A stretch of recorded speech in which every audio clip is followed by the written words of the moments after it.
ভারী বৃষ্টিতে চট্টগ্রাম ও সিলেট অঞ্চলে বন্যার শঙ্কা। বিপদসীমার ওপরে বইতে পারে 10 নদীর পানি।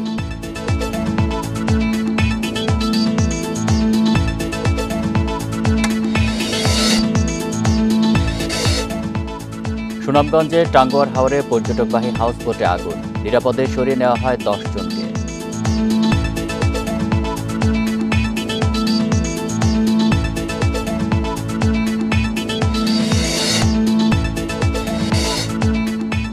আসছে বাজেটে এসি ও ফ্রিজের দাম বাড়ার আশঙ্কা। সব প্লাস্টিক পণ্যে আরোপ হচ্ছে বাড়তি কর।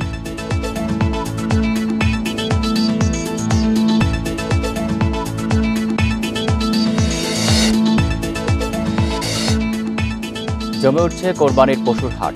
দাম নিয়ে ক্রেতা বিক্রেতার মিশ্র প্রতিক্রিয়া, নিরাপত্তায় জোর।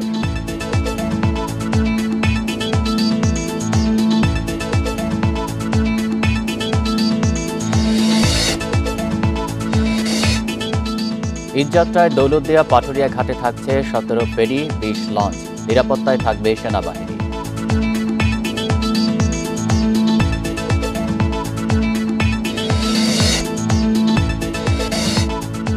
ইসরায়েলি হামলায় আরও 28 ফিলিস্তিনি নিহত। প্রাণহানি ছাড়ালো 54,000। দুর্ভিক্ষের ঝুঁকিতে গাজা।